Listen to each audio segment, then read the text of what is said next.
25-30 साल पुराने मंच के जघन्य मित्र हैं राजेंद्र मालवीय जी। उन्होंने 3 नाम बताए इस आयोजन की रूपरेखा जिन्होंने बनाई। मैं अपना नाम वापस लेता हूँ, वो सही नहीं है, मेरे कोई ज़्यादा भूमिका इसमें नहीं रही है।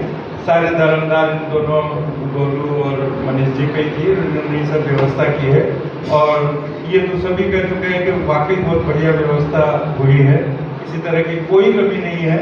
और मैं तो मतलब बिल्कुल सार्वजनिक रूप से कहता हूँ, जो भी लोग सब यहाँ बैठे हैं, अगर किसी को कहीं भी कोई भी कमी लगी है, निसंकोच अपना हाथ खड़ा करे और बताए ताकि हम उसे अगले उसमें सुधार सकें। ये प्रमाणित है कि एक भी हाथ खड़ा नहीं हुआ, सब संतुष्ट हैं, इसलिए ये चर्चा यहाँ खत्म हो गया। दूसरी बात करते हैं कि गुरुजी ने कहा कि मैंने सुरेंद्र से जब कहा कि यहाँ कुछ नहीं मिलेगा, लेकिन अगर मैं ये बताने पे लगूं कि क्या मुझे मिला गुरुकुल से, गुरुजी से, तो वो मैं बताने के लिए या तो 4-5 घंटे भी कम पड़ेंगे और एक किताब भी लिखूंगा तो कम से कम 200-250 पेज की किताब होगी। बिल्कुल संक्षिप्त में 1-2 बता देता हूँ कि क्या मिला मुझे। कविता, छंद, ये तो सब कुछ मिला ही सही, कुछ सबको मिला है, मुझे भी मिला। इसके अलावा एक बड़ी बात ये हुई कि जिस समय मैं गुरुजी से जुड़ा उसके 1-2 साल बाद मेरे पिताजी नहीं रहे। माताजी और पिताजी दोनों 10 महीने के अंतराल पर स्वर्गवासी हो गए। घर में मैं सबसे बड़ा था 5 भाई बहनों में, तो परिवार की जिम्मेदारियां मुझ पर आ गई। मैं बहुत बड़ी कमी महसूस करता था क्योंकि भाई बहन सारे छोटे थे, तो वो तो कोई सलाह झिझक बस भी या कैसे भी मुझे दे नहीं सकते थे, और चूंकि वो उम्र में भी छोटे थे। अब मैं किससे मांगू? मेरे से बड़ा कौन जिससे मैं पारिवारिक रीति रिवाज संबंधित कोई भी, तो मैं कविता या छंद के लिए तो गुरुजी को कम फोन करता था, लेकिन इन बातों के लिए आज भी हमेशा फोन करता हूँ कि गुरुजी घर में ये उत्सव है, ये त्योहार है, इसकी क्या परंपरा है, इसे कैसे निभाना है। वो सबसे बड़ी कमी मेरी पूर्ति हुई। इससे बड़ा और क्या मिल सकता है? और गुरुकुल जो है, और बहुत सारी बातें हैं, लेकिन 2 मुख्य इसके स्तंभ हैं, एक तो अनुशासन और दूसरा पारिवारिकता। एक सुझाव इस बीच में मैं जरूर देना चाहता हूँ। 2 सुझाव हैं मेरे, जो आप लोगों में से कई के बीच में आए हैं।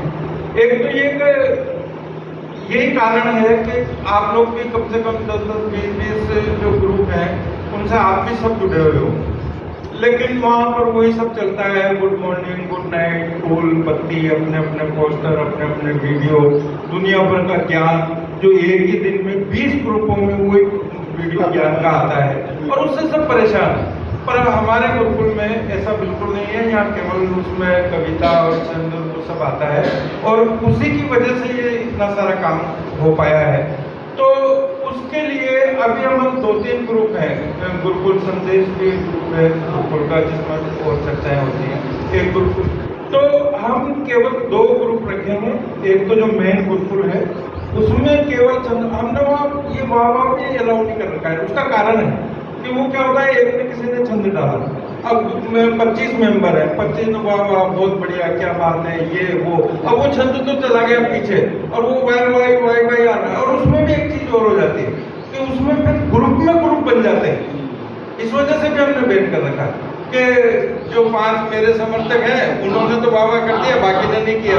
राजेंद्र भाई ने लिखा तो इनके 5 समर्थकों ने कर दिया, तो मेरे मन में आएगा यार इनके ऊपर तो कर रहा है मेरे, इसलिए वो भी सब बंद कर रखा है। और वो एक अच्छी, ये हमारे ग्रुप की सोच है, बहुत बढ़िया। दूसरी चीज ये है कि भाई कभी कभी मन करता है कि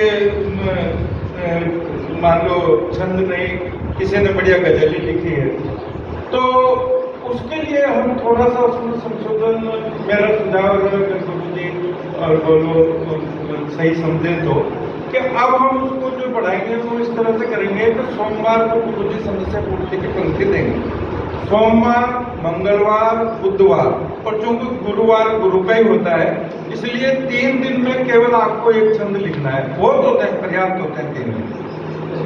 सोम, मंगल, बुध, तक आपको रात को 12 बजे तक उसकी समस्या पूर्ति करके भेज देंगे और गुरुवार को फिर गुरुजी उनकी समीक्षा करेंगे और जो भी उसमें कमियां होंगी वो सब करेंगे। फिर शुक्रवार शनिवार ये हम अब छंद के साथ साथ होता है कई बार कि कोई गीत में ज़्यादा रुचि है, किसी की गजल में रुचि है, किसी की मुक्तक में रुचि है, उसके लिए हम उसको छोड़ेंगे और इतवार को सब उसमें मौज मस्ती करें, फ्री है वो। इस तरह का हम बनाना चाहते हैं। तो एक ये बात होगी। दूसरा ये काव्य कलश का है, इसे कुछ मेंबर नए हैं इसलिए बता रहा हूँ कि पिछले बार से ही हमने ये रखा है ताकि एक तो फालतू लोग इसमें नहीं आए भी थे तो फिर हमने वो डिलीट भी किए और वो कोई रजिस्ट्रेशन फीस या ऐसा नहीं है कि वो कोई गुरुकुल के पास वो संस्था में पैसा रहेगा। 1100 रुपये की वार्षिक शुल्क हमने निर्धारित किया है। तो कुछ लोग नए इसलिए बताना जरूरी भी है और उसमें ये पुस्तक उसमें से छपेगी और सबके मतलब छंद वगैरह वो सब इसमें छपेंगे।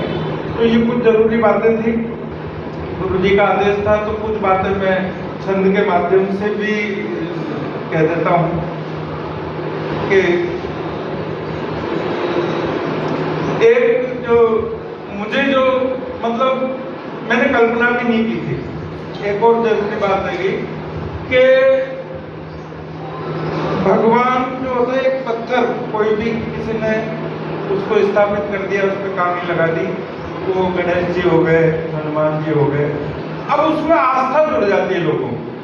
वो तो पत्थर है और वो कल तक यहाँ था नर्मदा के किनारे पे, लेकिन जब वो मंदिर में जाकर के स्थापित हो गया और उससे जब आस्था जुड़ने लगी तो वो फिर मनोकामनाएं पूरी करता है। तो जब पत्थर वो भगवान हो जाता है तो उसके बाद अगर किसी का नंबर आता है तो जीते जागते भगवान या तो माता पिता होते हैं या गुरु होता है। बिल्कुल। तो जब छंद के भगवान हमारे बीच है, जीते जागते भगवान है, तो मैंने ये महसूस किया है कि उसमें सीखने के लिए इनसे बिना मांगे सब कुछ मिल जाता है। और अगर आपकी भावना शुद्ध है, आपकी श्रद्धा है, आपका विश्वास है, मैं कई बार छंद लिखते लिखते या कोई भी कविता लिखते लिखते अटक जाता हूँ तो मैं फोन नहीं करता गुरु जी को कि यहाँ क्या करूँ। मैं केवल मन में पूरा उससे जैसे भगवान का ध्यान में बैठते हैं, मैं गुरु जी का ध्यान करता हूँ और ऐसा अनुभव मैंने एक नहीं अनेकों बार किया है और मुझे वो काफिया या वो पंक्ति मिल जाती है और ये आप भी करके देखना।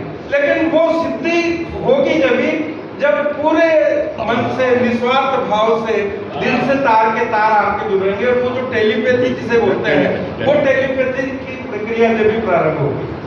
रही बात देने की, तो एक और बात नए सदस्यों को बताना चाहता हूँ, पुरानों में से भी शायद किसी को पता नहीं होगी।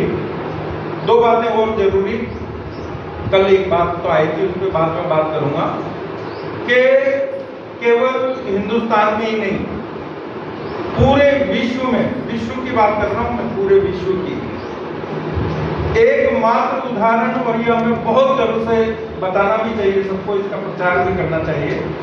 एकमात्र उदाहरण है हमारे गुरुजी अधर छंद के। अधर छंद लिखा बहुत कई लोगों ने, बहुत कठिन होता है लिखना, बहुत कठिन होता है और उससे 100 गुना ज्यादा कठिन होता है उसे पढ़ना। तो लिखे तो कई ने हैं, औरों ने भी लिखे हैं, लेकिन उसका प्रेजेंटेशन आज तक विश्व में गुरु जी के अलावा किसी ने नहीं किया कि दोनों होठों के बीच में ब्लेड लगाकर और 16, 18 ये आलपिन दोनों होठों के बीच में रख करके छंद पढ़ना उन्होंने लाल किले तक से पढ़े हैं। ये काम अभी तक पूरे विश्व में किसी ने नहीं किया और उसकी वसीयत का अधिकार तो गोलू का था। गोलू बहुत बढ़िया कवि है, वो विरासत गुरु जी को गोलू को देनी थी, लेकिन इससे बड़ा मेरा सौभाग्य और इससे बड़ा मेरा भाग्य क्या होगा कि वो विरासत गोलू को न देकर के उन्होंने मुझे दी और मैंने वो। एक बात वो मैं भूल गया, तो लीजिए मैं छंद अभी गुरु जी ने, मैं यहाँ से शुरू करता हूँ। कल से मैंने सबको सुना, सबने बहुत बढ़िया पढ़ा, बहुत बढ़िया, सबने अपनी अपनी प्रस्तुति दी, लेकिन अभी गुरु जी ने एक बात कही थी और ये मैं यहाँ से इसलिए शुरू कर रहा हूँ कि यहाँ पर केवल घनाक्षरी नहीं सिखाई जाती या केवल संधि नहीं, हमने सवैये भी सीखे हैं।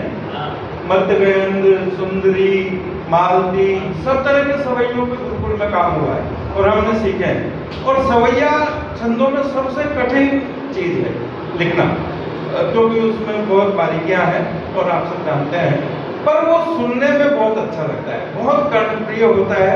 तो मैं सवैये से गुरु जी शुरुआत करना चाहता हूँ आपके आशीर्वाद से। कि इंद्र कोप करियो ब्रज में घन घोर घटा पसरी अति भारी। इंद्र कोप करियो ब्रज में घन घोर घटा पसरी अति भारी। अंधड़ में कछु सूझत नाई, ज्ञान के जान बचाओ मुरारी। त्राही त्राही मची ब्रज में अकुचाय गए सिगरे नर नारी। ओ इंद्र को मान गुमान हरियो गिरिराज उठाय लियो गिरधारी। इंद्र को मान गुमान हरियो गिरिराज उठाय लियो गिरधारी। और इसी पंक्ति को लेकर के और उसको दूसरी पठंत में, इसकी दूसरी भी पठंत होती है जो पंडित कथा भागवत में हारमोनियम के साथ, वो दूसरा छंद में उस पठंत में पढ़ता हूँ कि इंद्र कुमान गुमान हरियो गिरिराज उठाय लियो गिरधारी। रास रचावत हे ब्रजमंडल मोहन मंजुल बाके बिहारी।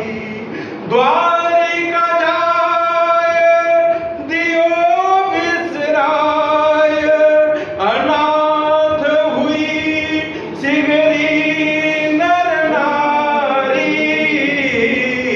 ओ हेरत राह थकी सखिया सुध भूल गई वृष भानुला।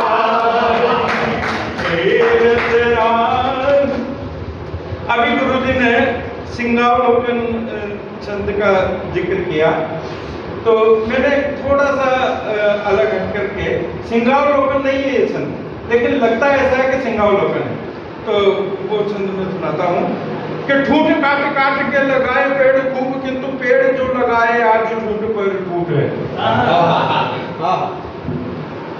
गुरुजी आप वाली पसंद कि ठूठ काट काट के लगाए पेड़ खूब, किंतु पेड़ जो लगाए आज ठूठ पर ठूठ है। और झूठ पर झूठ का प्रचार ही प्रचार, बस भाषण व नारों में तो झूठ पर झूठ है। झूठ पर झूठ बोले जा रहे हैं लोग बाग, झूठ को छुपाने हैं तो झूठ पर झूठ है। और लूट पर लूट बढ़ती ही जा रही है यार, लूट को बचाने हैं तो लूट पर लूट है। क्या बात है। और एक दो छंद और सुनाता हूँ। एक अच्छा, जो हास्य के जो विषय होते हैं, पति पत्नी, प्रेमी प्रेमिका, पुलिस, नेता, राजनीति, ये, लेकिन अब गुरु शिष्य का जो संबंध है उसमें हास्य और व्यंग कहाँ से है? बड़ा मुश्किल है, बड़ा कठिन है। बिल्कुल। हाँ, लेकिन गुरुदेव की कृपा से मैंने करने का प्रयास किया। दो छंदों का जोड़ा है, सवाल और जवाब, और उसमें मैंने एक प्रयोग किया कि गुरुदेव बोले यति गति लय सिद्ध हुई, अब नहीं छंद में कहीं भी बात दिखाओगे। और उपमा यमक अनुप्रास अलंकार सब सीख गए, केवल शीघ्र सीख जाओगे। कोई भी गणाक्षरी हो या फिर हो सवैया कोई, गिन गिन सही सही गण बैठे लाओगे। पर एक बात बतलाओ यादवेंद्र, तुम गुरु दक्षिणा में कैसा उपहार लाओगे? ये गुरु जी का प्रश्न था, मेरा उत्तर क्या। और इसमें उपमाएं देखना, कि हमने कहा कि गुरु जी करे आदेश, आप हिरण की नाभि से कस्तूरी ढूंढ लाए। हमने कहा कि गुरु जी करे आदेश, आप हिरण की नाभि से कस्तूरी ढूंढ लाएंगे। इच्छाधारी नाग के माथे की मणि नोच कर चरणों में आपके हिला कर चढ़ाएंगे। इच्छाधारी नाग के माथे की मणि नोच कर चरणों में आपके ला कर के चढ़ाएंगे। जान भी मांगोगे तो हाजिर हाथों हाथ गुरु जान देने में न क्षण भर भी लगाएंगे। वो अंगूठा न मांग लेना हरगिज नहीं देंगे, क्योंकि फिर हम नेट काय से चलाएंगे।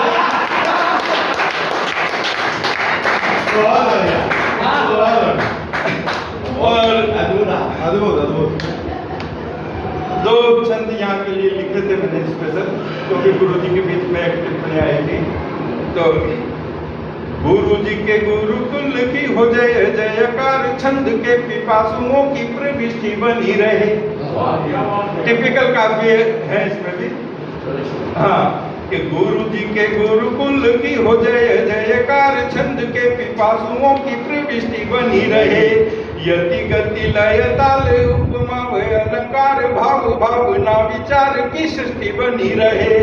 सवैयों की बरसात गीत का बहे प्रपात,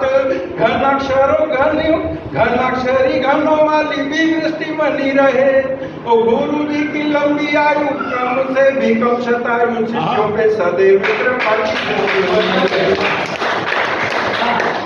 और एक और छंद, अब इसमें ये भी टिपिकल काफी थे, तो तीन तो मिल गए थे, एक बज रहा था, तो वही मैंने गुरु का ध्यान किया। तो वो काफिया जो आया और जिस तरीके से आया, अगर गलत लगे तो वो गुरु जी के ऊपर है। सुनिएगा कि गुरु जी से लेके ज्ञान देश में बढ़ाए मान, छंद के विधान वाली ये मिस्त्री बनी रहे। गुरु जी का लेके ज्ञान देश में बढ़ाए मान, छंद के विधान वाली ये मिस्त्री बनी रहे। अनुशासन विधान गुरु का बढ़ाए मान, गुरु शिष्य परंपरा की हिस्ट्री बनी रहे। के श्रद्धा संग हो सबूरी, विश्वास रहे धूरी, ये मतलब हमारा ध्येय है गुरुकुल का। के श्रद्धा संग हो सबूरी, विश्वास रहे धूरी, टेलीपैथी जैसी यार केमिस्ट्री बनी रहे। अब चौथे पे उलझ गया मैं। तो फिर जो काव्य आया, चार कवित्री बेड़े यहाँ है, चारों को समर्पित। कि श्रद्धा संग हो सबूरी, विश्वास रहे धूरी, टेलीपैथी जैसी यार केमिस्ट्री बनी रहे। और सभी गुरु भाइयों में प्रेम की प्रगाढ़ता हो, कवियों में आपस में सिस्टरी बनी रहे। नया शब्द कहीं नहीं है, लेकिन कोई याद करना पड़ा है। तो बहुत बहुत धन्यवाद, आप सब आए। खूब 2 दिन बहुत आनंद पूर्वक बीते, और मतलब ऐसा लगा कि 7 दिन में जो भगवत कथा में भी जो आनंद नहीं आता, वो 2 दिन के अंदर यहाँ पर आया है। और माँ शारदे की वंदना, आराधना, सेवा सबने की। बहुत बहुत धन्यवाद आप सभी का, और सबसे ज़्यादा धन्यवाद गोलू का, मनीष जी का, जिन्होंने ये व्यवस्थाएं की। अगर आप सहमत हो तो जोरदार तालियां बजाएं।